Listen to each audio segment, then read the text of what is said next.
Les invito a que abran sus Biblias en Primera de Samuel capítulo 18. Primera de Samuel capítulo 18. Para aquellos que no han estado con nosotros en todo el proceso, hemos estado yendo capítulo por capítulo por el libro de Samuel por las mañanas y recién acabamos de comenzar hace un par de semanas con el Evangelio de Lucas por la noche.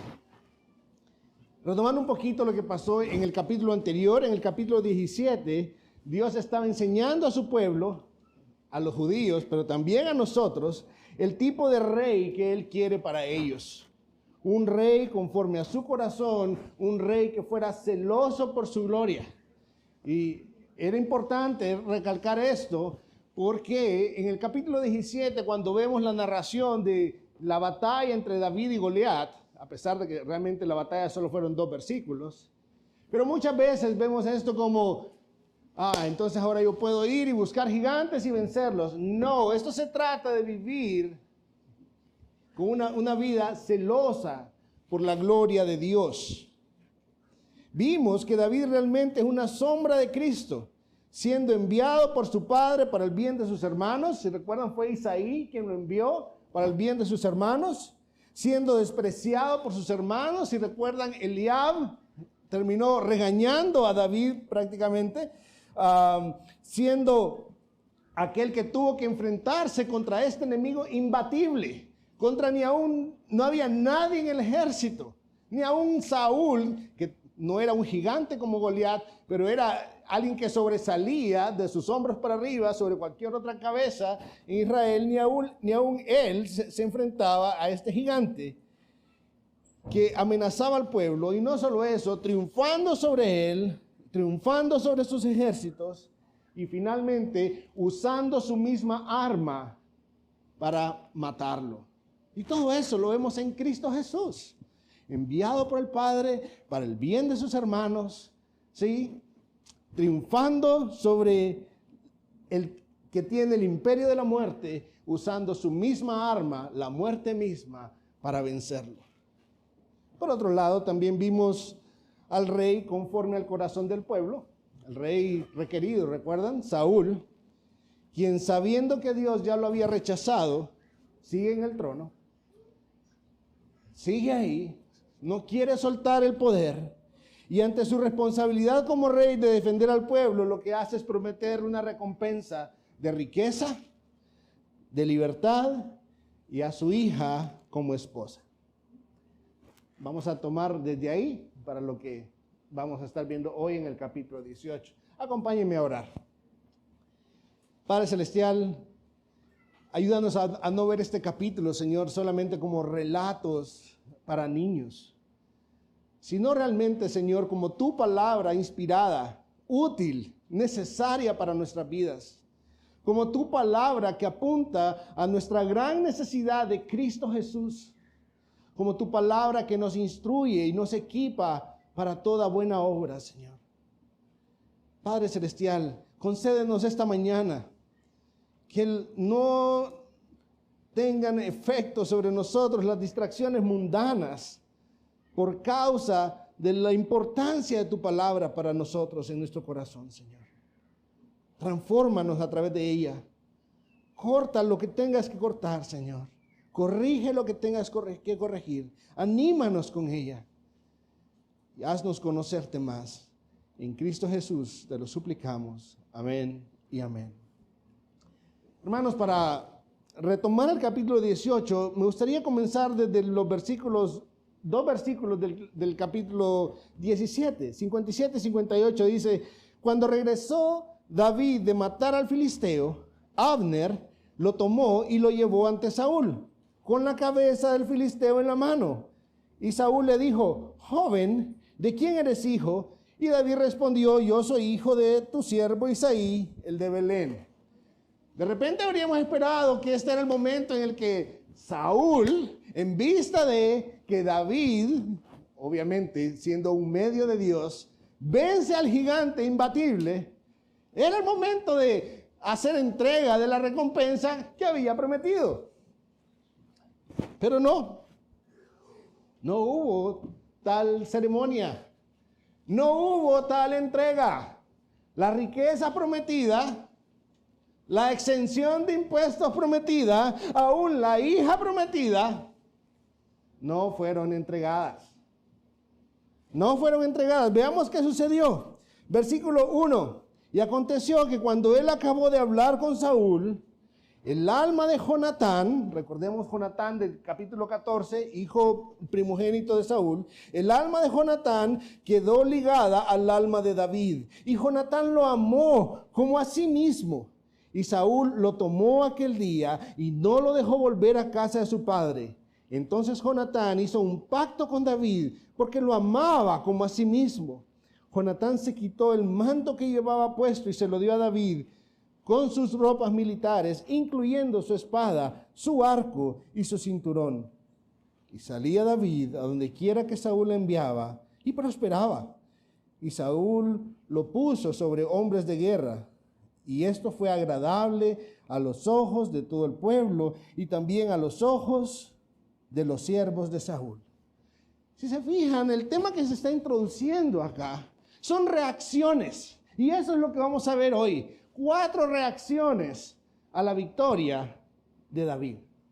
Y la primera reacción en la que nos vamos a enfocar es a la que el texto nos lleva.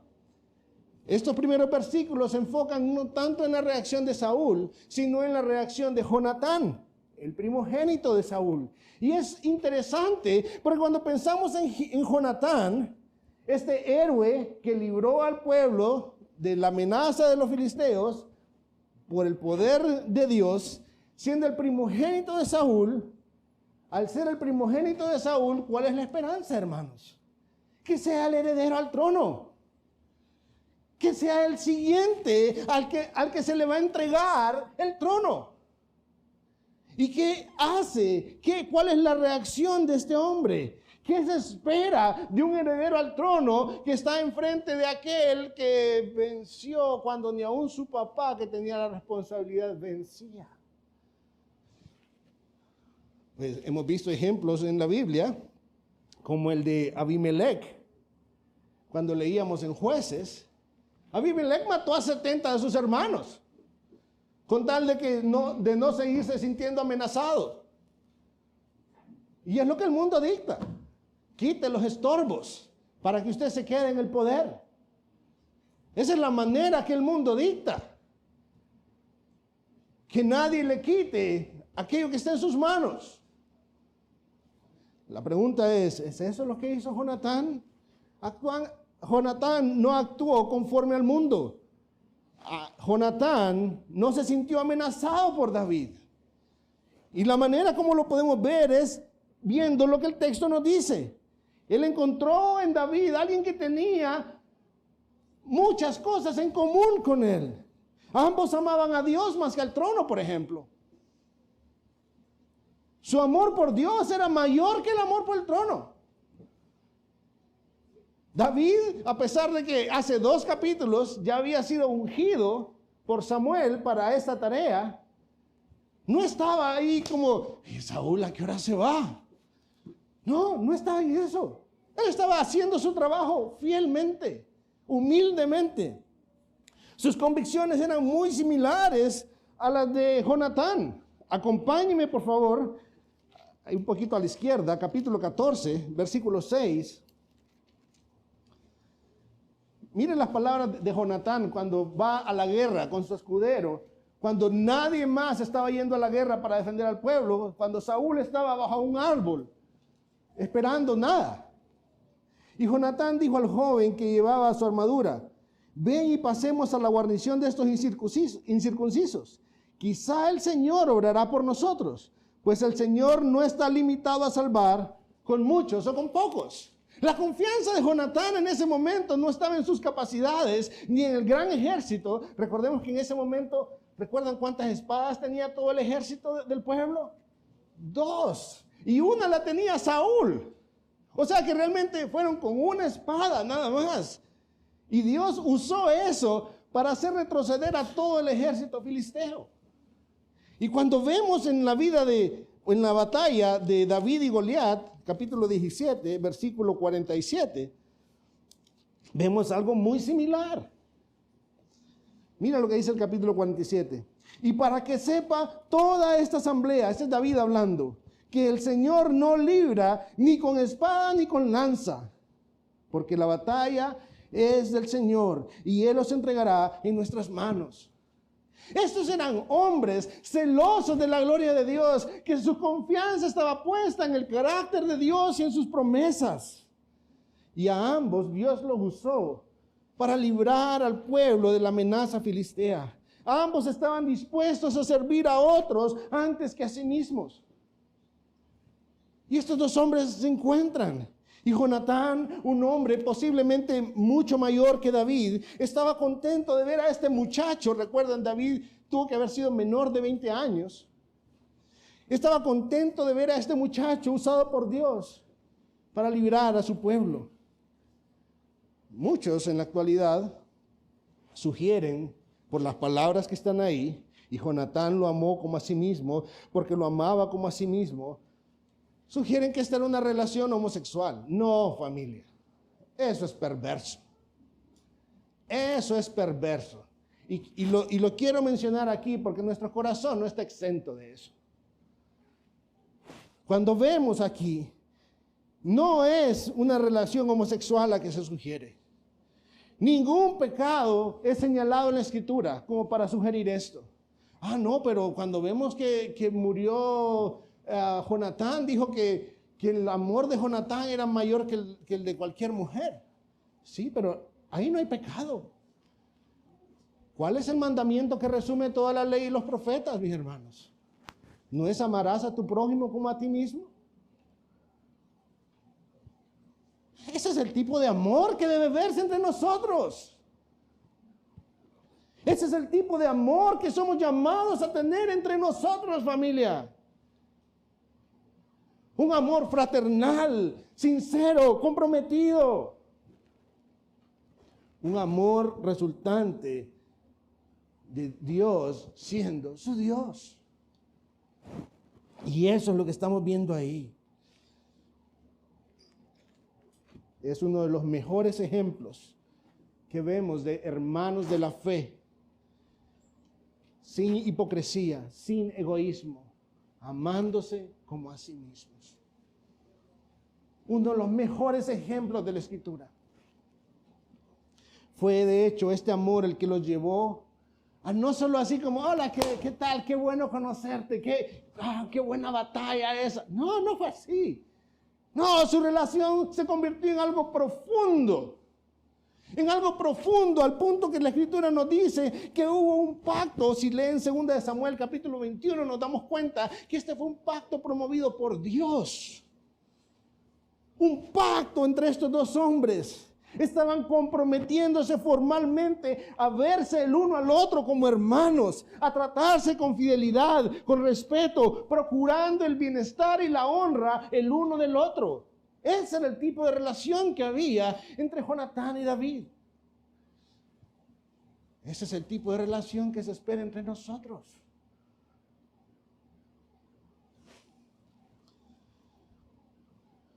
Y como prenda, como todo pacto, hemos estudiado los pactos de Dios en más de una ocasión. Como prenda de este pacto, como señal de este pacto, ¿qué hizo Jonatán? Entregó sus vestiduras, entregó su armadura real. Y en ese contexto, esto tenía una significancia grande. Esto implicaba decirle a David, eres tú el que debe gobernar. Eres tú el que debe ser el próximo rey, no yo. Jonatán no era un hombre luchando por poder. No era un hombre ambicioso de poder. Era un hombre humilde. Era un hombre humilde. Jonatán estaba rindiendo sus propios derechos a lo que para él claramente en ese momento era la voluntad de Dios. Y a medida que sigamos en 1 de Samuel, capítulo 20, capítulo 23, vamos a ver, de hecho, en cada capítulo de aquí en adelante vamos a estar viendo, casi en cada capítulo vamos a estar viendo que esta amistad crecía. Esta amistad crecía y a medida que la amistad crecía, este pacto que había entre ellos adquiría nuevos términos. casi como los pactos que vemos con Dios y su pueblo. Adquirían nuevos términos, había más información ahí. Y fue tal esta amistad que cuando Jonatán muere, las palabras de David son las que les había mencionado. Estoy afligido por ti, Jonatán, hermano mío. Tú me has sido muy estimado. Tu amor fue para mí más maravilloso que el amor de las mujeres. Esa era la hermandad tan profunda que había entre estos dos hombres. Y esa es la primera reacción que vemos. Una reacción de gozo, una reacción de amistad, una reacción de quiero conocerte más, quiero aprender de vos, quiero disfrutar de lo que Dios hace a través de vos. Pero no fue la única reacción. Este capítulo también nos lleva a otras reacciones. La segunda reacción que vamos a ver es la reacción del pueblo. Veamos los versículos 6 y 7 para comenzar. Y aconteció que cuando regresaban, al volver David de matar al filisteo, las mujeres de todas las ciudades de Israel salían cantando y danzando al encuentro del rey Saúl, con panderos, con cánticos de júbilo y con instrumentos musicales. Las mujeres cantaban mientras tocaban y decían: Saúl ha matado a sus 1000 y David a sus 10,000. Similar a la respuesta de Jonatán, en esa procesión, cuando venían de regreso del campo de batalla, iba Saúl con su ejército, con David. Y resulta que las mujeres de las ciudades por las que pasaban salían ahí, cantando y bailando, celebrando la gran victoria del héroe que los había defendido de los filisteos. Había gozo en el pueblo, había gran celebración por el rey victorioso y su nuevo joven guerrero, David. Era la canción número 1 en Spotify en ese momento. Que hablando del tema equivocado. Porque esa no fue la victoria de Saúl. Ni siquiera fue la victoria de David. No, esta fue la victoria de Dios. David mismo lo había dicho. Es el Señor el que te ha entregado. Ahora, esto no es que David promovió algo así y voy a aprovechar para hacer la campaña política aquí contra Saúl. No. Es que eso nos lleva a ver cuál era la condición del pueblo también. Y cómo nosotros, muchas veces, nosotros los que estamos aquí, a veces dejamos de ver lo que Dios está haciendo y ponemos nuestra mirada en los hombres. La canción debía ser un poco distinta. De hecho, Éxodo 20 nos muestra un escenario muy similar. Y escuchen lo que dice. Y Miriam, la profetisa, hermana de Aarón, tomó en su mano el pandero y todas las mujeres salieron tras ella con panderos y danzas. Y Miriam le respondía: cantad al Señor porque ha triunfado gloriosamente, al caballo y su jinete ha arrojado al mar. Dando la gloria a Dios, que es el que había dado la victoria. Lo cierto es que había alegría en el pueblo también.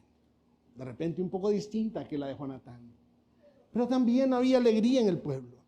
Y no solo eran las mujeres del pueblo, sino que todo el pueblo amaba a David. Les animo a que a medida que avanzamos en la lectura, fíjense cuántas veces se dice de que alguien amaba a David. Vamos a encontrar por lo menos 6 veces en que se dice amaba a David. Alguien amaba a David, el pueblo amaba a David. Y ellos amaban a David, no solo por la victoria con Goliat, sino también por lo que demostró ahí. Su fe, su celo por el Señor, su valor, su sabiduría. El texto nos va a hablar de todo eso en un momento. Y no solo por la batalla anterior, sino también por las batallas siguientes. Hubo un amor creciente por David. Pero ahora veamos una tercera reacción, hermanos. Del versículo 8 hasta casi el final, vemos la reacción de Saúl. Y esta reacción viene a ser un poco distinta. Veamos el versículo 8 y 9. Entonces Saúl se enfureció Pues este dicho, el de la canción, le desagradó y dijo: han atribuido a David 10,000, pero a mí me han atribuido 1,000. ¿Y qué más le falta sino el reino? De aquel día en adelante, Saúl miró a David con recelo. Saúl reaccionó con celos, hermanos, con envidia, que lo llevó a enojarse del cántico de las mujeres, en lugar de compartir la alegría, el alivio de haber sido librado de la mano del filisteo por medio de David. Se enfureció porque a él lo dejaron con 1,000 nada más, imagínense. Si Saúl no quería ni salir. Saúl estaba paralizado del miedo. Y por eso él mismo puso una recompensa para el que matara a Goliat. Y ningún otro hombre salió, sino solo aquel que tenía su confianza puesta en el Señor, a quien Dios había ungido para ser rey, el nuevo rey, David. Pero este hombre se enoja.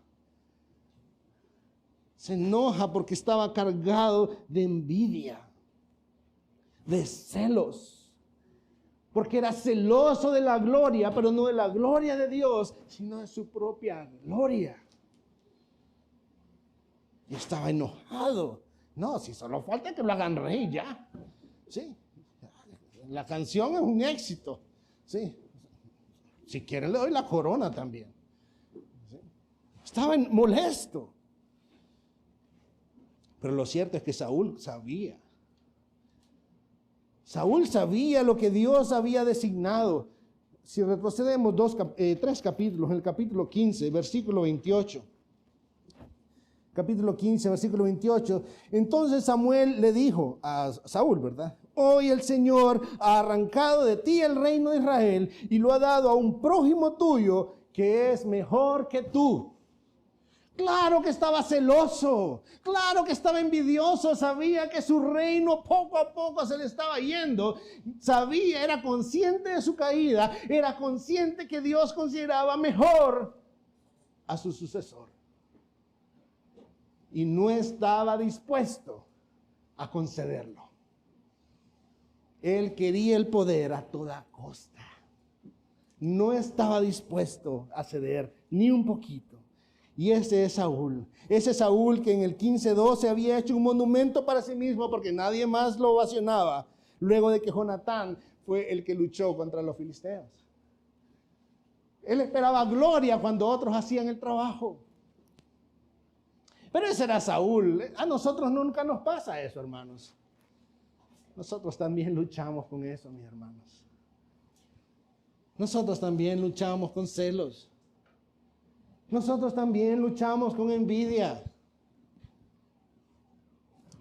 No quiero adelantarme, hay suficiente envidia de Saúl aquí para que saque a flote la mía también. Vamos a avanzar. Pero antes de avanzar, pensemos un poquito en, ya que hemos estado viendo a Cristo, a David, como sombra de Cristo, como sombra de su Hijo, el Hijo de David. Esta era la misma manera que los fariseos y los saduceos trataban con Jesús. Ellos se sentían que su prestigio religioso estaba amenazado. Querían matarlo, querían quitarlo de enfrente. Versículo 10 en adelante. Y aconteció al día siguiente que un espíritu malo de parte de Dios se apoderó de Saúl. Y éste deliraba en medio de la casa, mientras David tocaba el arpa con su mano, como de costumbre. Saúl tenía la lanza en su mano, y arrojó Saúl la lanza, pues se dijo: clavaré a David en la pared. Pero David lo evadió 2 veces. Mas Saúl temía a David, porque el Señor estaba con él, y él se había apartado de Saúl. Por tanto, Saúl lo alejó de su presencia, nombrándolo comandante de 1,000 hombres. Y salía y entraba al frente de la tropa, y David prosperaba en todos sus caminos, pues el Señor estaba con él. Cuando Saúl vio que él prosperaba mucho, le tuvo terror. Pero todo Israel y Judá amaba a David porque él salía y entraba delante de ellos.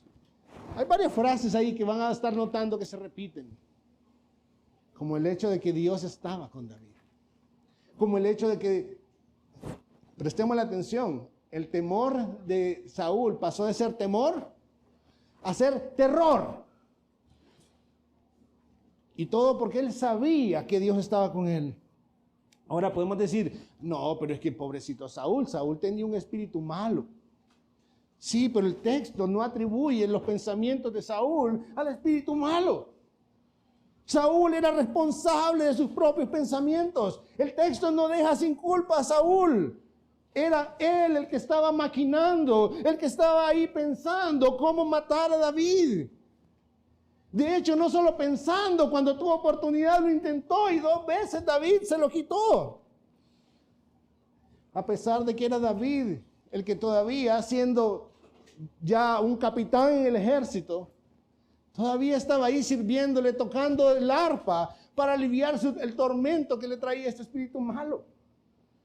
Entonces esto también nos muestra a un David humilde, que no estaba ahí diciendo, pero yo ya soy un capitán del ejército, ¿cómo me va a tener de músico aquí también?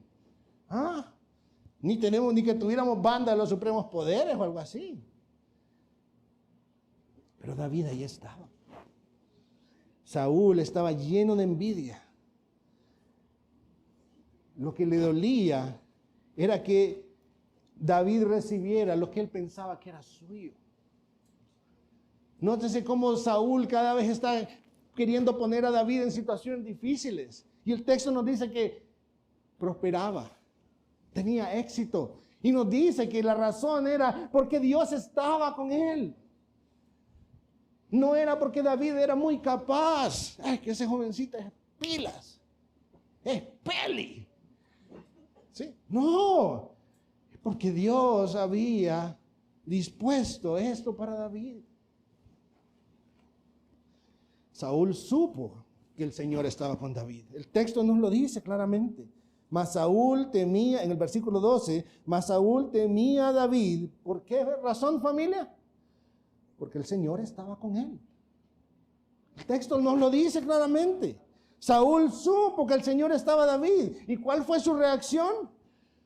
Este hombre, Dios está con él. Voy a buscar ayuda de Davidcito. Sí. Voy a buscar ayuda de este muchacho. Seguro él me puede ayudar con mi pecado. No, nada de eso. Él sintió temor de David. Absurdo, ¿no creen? Absurdo. Si sabemos que Dios está con alguien, no tiene sentido que querramos alejar a este alguien, a menos que querramos alejar a Dios. Y es justo lo que estamos viendo en Saúl. Saúl no quería nada que ver con este Dios que le estaba quitando su trono.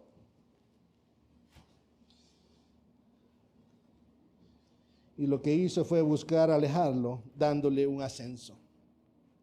Pero el texto también nos dice que cuanto más éxito tenían las campañas de David, más consciente era Saúl de que Dios estaba con él y pasó de temerle a estar aterrorizado. ¿Qué hago con este hombre? ¿Cómo hago para quitármelo de encima? Si Dios lo sigue bendiciendo.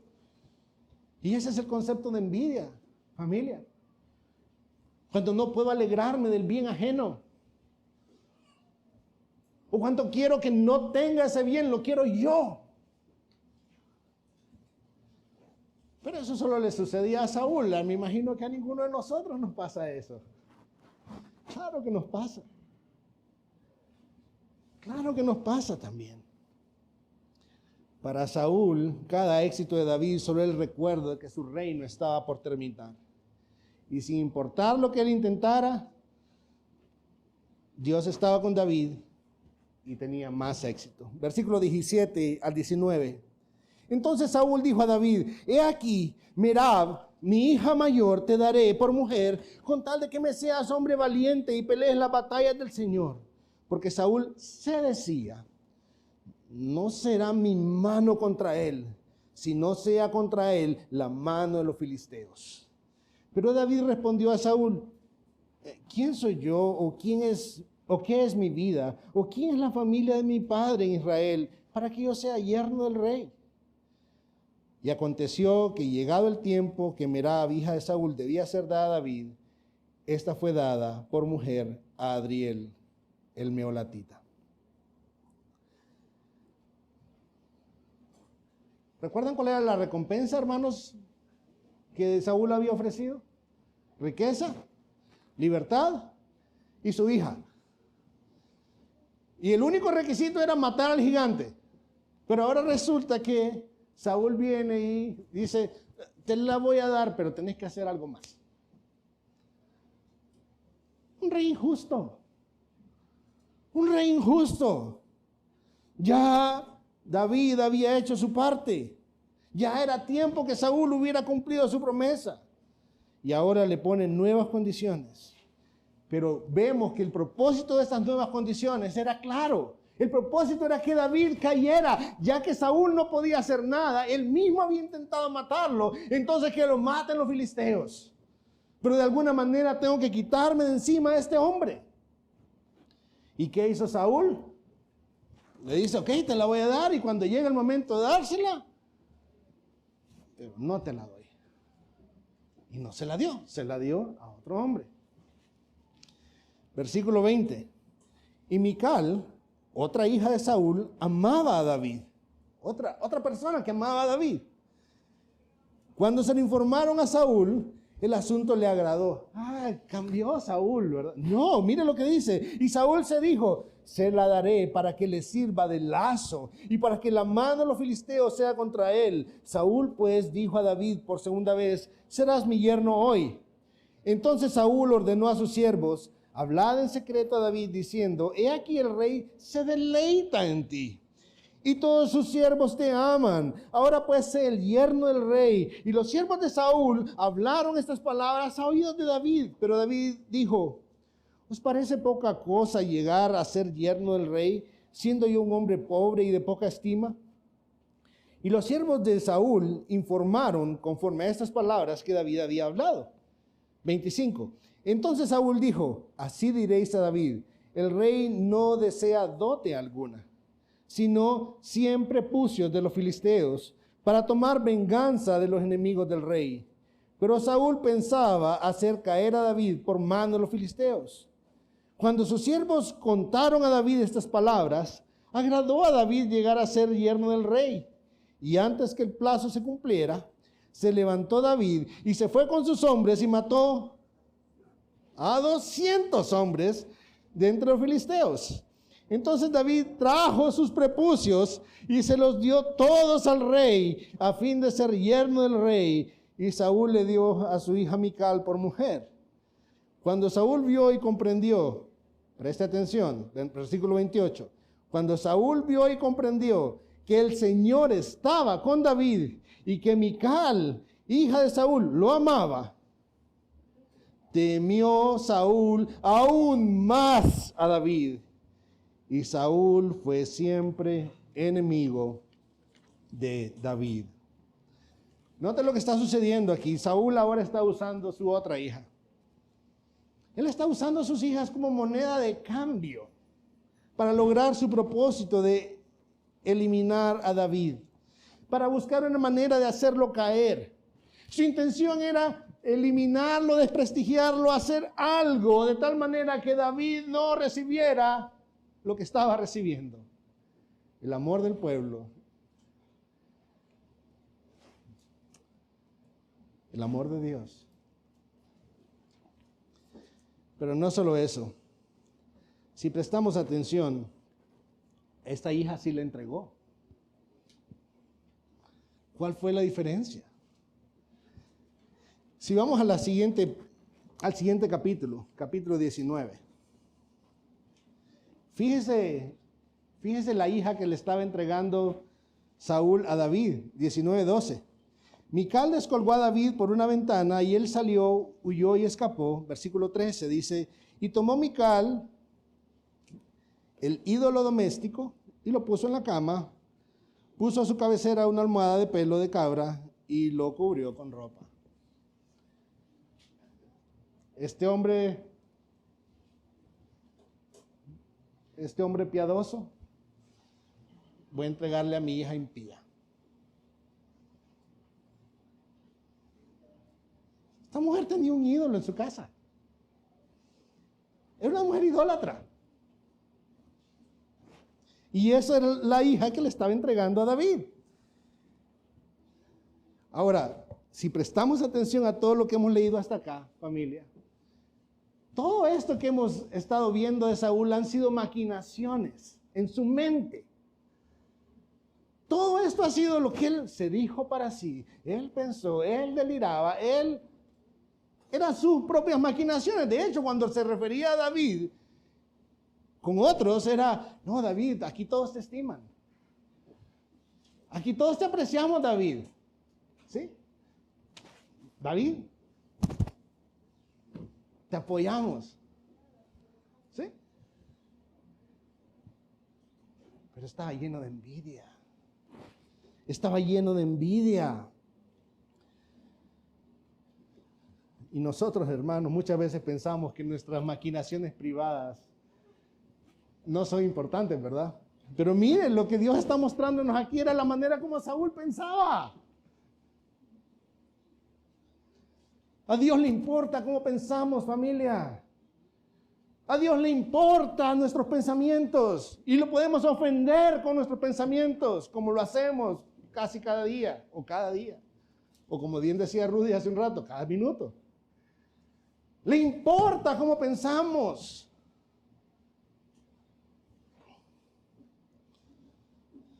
David accedió a la oferta de Saúl y no se lo entregó porque, es que no, tengo que cumplir, ya mucho le he fallado a Davidcito. No, lo que quería era que cayera muerto en alguna de las batallas contra los filisteos. Eso era lo que él buscaba. No solo eso, si nos ponemos a ver los detalles, dice cuando se cumplió el tiempo. Él le dio un plazo de tiempo y era algo rápido. No tenía mucho tiempo para planificar. Siempre juicios de filisteos. No, pónganse a pensar lo que le está pidiendo también. Pero Dios estaba con él y no le llevó 100, le llevó 200. No había manera que Saúl quedara más expuesto con esto. Pero tristemente, lo único que sucedió en el corazón de Saúl fue que ya había pasado de temor a terror y ahora su miedo era mayor todavía. Y la razón de este miedo era porque Dios estaba con David. Y este temor, este terror, este pavor lo persiguió todos los días de su vida. Todos los días de su vida. Hermanos, es que el pecado nos hace necios. El pecado nos hace insensibles. El pecado nos trastorna. Así que no podemos tratar el pecado con ligereza. Algunos nos han preguntado, ¿pero por qué ustedes siempre están hablando de lo grave del pecado? Por razones como esta, hermanos. Porque el corazón del hombre sigue siendo el mismo. Necesitamos que sea Dios transformándonos. Hay una reacción más. La reacción de David. Veamos el último versículo. Y salían los jefes de los filisteos a campaña. Los filisteos seguían. Acuérdense que esto había sido designio de Dios. Y sucedía que cada vez que salían, David se comportaba con más sabiduría que todos los siervos de Saúl, por lo cual su nombre era muy estimado. Otra manera de decir, era muy amado. Su nombre era muy estimado. ¿Cómo reaccionó David a lo que pasó en esa batalla contra el filisteo, contra Goliat? ¿Se volvió arrogante? Sí, yo soy el que maté al filisteo. No se volvió arrogante. Hemos visto a lo largo de este capítulo a un David que se mantuvo valiente, humilde, prosperado en cada cosa que hacía, muy paciente con Saúl. ¿Ha notado eso? ¿Ha notado eso? Un hombre paciente con Saúl. Saúl intentó matarlo, él seguía sirviendo a Saúl. Saúl le prometió una hija, no se la dio otro. Él siguió confiando en Saúl. Paciente. Hemos visto a un David sabio en su conducta y muy amado por el pueblo. Eso hemos visto.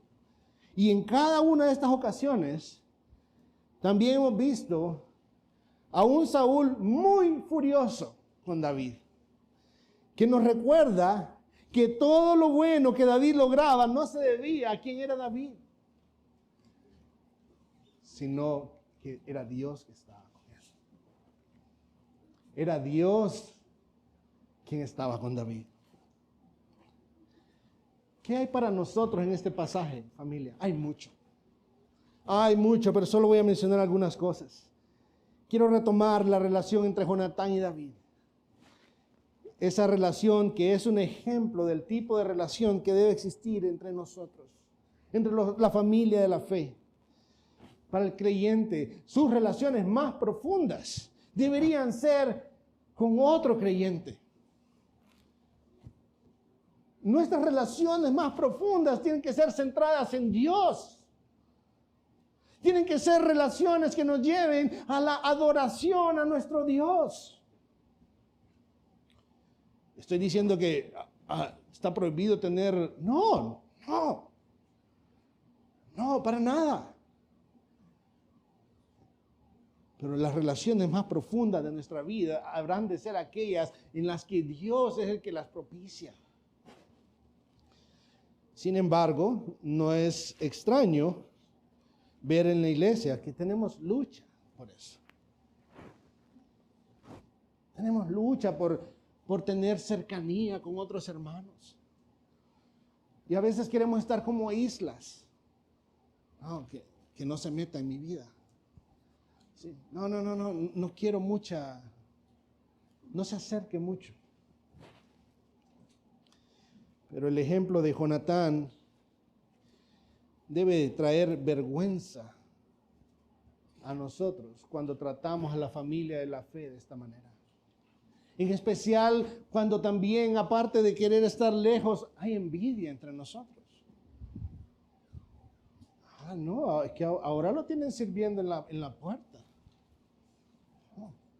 A saber qué le van a dar después. ¿Sí? No, es que ahora hace tal cosa. Entre nosotros a veces hay luchas también, familia. Y eso se llama envidia. En Cristo somos parte del mismo cuerpo. Somos llamados a gozarnos con los que se gozan y a llorar con los que lloran.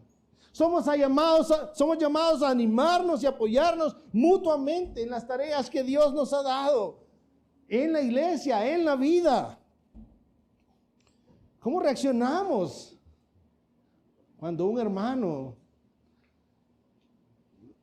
logra algo que nosotros queríamos y nosotros no lo hemos logrado? Le dieron aumento en el trabajo.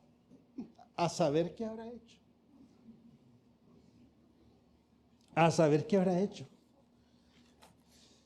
La envidia es un pecado que no debemos tomar como poca cosa. En primer lugar, porque la envidia no ama a su prójimo. Cuando nosotros vemos el primer pecado de la humanidad caída, el primer pecado luego de la caída, ¿cuál fue, familia? Envidia. ¿Por qué razón mató Caín a Abel? Por envidia. ¿Cómo va a ser que va a aceptar el sacrificio de este y el mío no? Venga para acá. Envidia. La envidia es un pecado terrible. Y a veces pensamos, no, sabes que tiene un poquito de celos y envidia. No es poca cosa. La envidia puede llevarnos a matar a alguien. La envidia, pocas veces vamos a poder verla sola. Siempre va a estar acompañada de otros pecados, decía un predicador que escuchaba esta semana. Siempre va a estar acompañado de otros pecados, de hipocresía. Qué bueno ese aumento que tuviste, hermano. Vamos a ver cómo lo consiguió ese bárbaro. ¿Sí? Hipocresía. Mentira. Envidia siempre va a estar acompañada de las otras obras de la carne. La envidia es terrible porque lo que expresa es un desacuerdo con Dios. La envidia en su esencia lo que está diciendo es: Dios, ¿cómo es posible que le hayas dado eso que cuando el que lo merecía era yo? Porque a mí no me lo has dado sino a Él.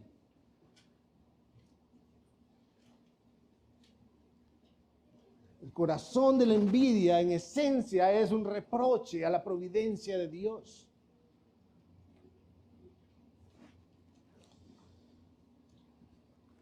Hermano, hablábamos en el capítulo 17 que lo que mirábamos entre David y Goliat era esa confrontación entre las dos simientes que nos habla Génesis 3. La pregunta es: ¿de cuál de los dos lados estamos luchando nosotros? ¿Cuáles están siendo nuestras armas en esa lucha? ¿Inmoralidad? ¿Hechicería? ¿Enemistad? ¿Pleitos? ¿Celos? ¿Enojos? ¿Rivalidades? ¿Disensiones? ¿Envidia? Solo estoy leyendo la lista de Gálatas 6. La lista de las obras de la carne. ¿Están siendo esas mis herramientas? ¿O está siendo amor, gozo, paz, paciencia, benignidad, bondad, fidelidad, mansedumbre y dominio propio? ¿De qué lado estoy peleando, hermano? ¿Estoy echando mano de Dios, confiando en su carácter y en sus promesas? ¿O estoy luchando porque no voy a dejar que tomen lo que es mío? Porque no estoy contento que Él reciba lo que yo quiero y no tengo. Por último, ¿cómo podemos ver la sombra de Cristo en este pasaje? De muchas formas, creo que ya la hemos visto. Piensa en esto. ¿Cuántas veces Saúl intentó hacerle la vida de cuadritos a David? ¿Cuántas veces quiso matarlo? Satanás también fracasó. Desde el inicio intentó poner cada obstáculo, cada manera de intentar asesinar a Jesús. Fracasó terriblemente, vez tras vez, fracasó. Y aun cuando pensó que había ganado, fracasó también. Porque Cristo usó su propia arma para vencerlo, la muerte. Y Cristo se mantuvo humilde. Cristo hizo su tarea. El plan de Dios no fue frustrado. Y eso, entender eso, familia, tiene que traer a nuestras vidas seguridad y gozo. El plan de Dios para nosotros no va a ser frustrado. Por nada ni por nadie. El amor de Dios, no hay nada que pueda separarnos del amor de Dios que es en Cristo Jesús, Señor nuestro. Nada. Y ahí podemos estar gozosos. Ahí podemos disfrutar la vida. Sabiendo que en su plan Dios ha establecido que toda rodilla ha de doblarse delante de nuestro campeón, delante de nuestro hermano mayor, Jesucristo. Y toda lengua va a confesar que Él es el Señor. Si usted está luchando del otro lado, si usted está luchando con las obras de la carne, si usted está luchando con la envidia, con rivalidades, con enojos, con pleitos, con enemistades, con celos, quiero decirle, hoy hay perdón para usted en Cristo Jesús. Y si usted no conoce a Cristo Jesús, este es el Cristo Jesús, el que Dios puso en la cruz para perdonarnos de nuestros pecados, para traernos libertad. El que sí cumple sus promesas. Y Él nos dice que si confesamos nuestros pecados, Él es fiel y justo para perdonarnos y para limpiarnos. Venga a Cristo. Venga a Cristo. Porque Cristo fue exaltado. Cristo salió victorioso. Se levantó de entre los muertos victorioso. Y habremos de conocerle. Y solo hay dos maneras. O desde ya en esta vida, o en el día del juicio. Venga a Cristo hoy. Acompáñeme a orar. Padre bueno, gracias, Señor, porque tu misericordia es para siempre, Señor. Gracias, Señor, porque has provisto para nosotros de nuestro campeón, de Cristo Jesús, aquel que aún en medio de toda la persecución, aquel que con gozo vio la cruz, Señor, y fue clavado, muerto y sepultado para tu gloria, pero también lo levantaste victorioso, Señor. Gracias, Señor, porque tenemos esta relación con Cristo, nuestro hermano mayor. ¿Quién es más que un hermano para nosotros? Es nuestro Rey, quien también ha establecido una relación pactual, ese nuevo pacto en su sangre, Señor. Gracias, Señor, porque en esta relación Cristo vivió para que nosotros viviéramos y murió para que nosotros no tuviéramos que tener terror de la muerte, Señor. Gracias por toda tu bondad expresada a través de Cristo Jesús. Es en su nombre que oramos. Amén y amén.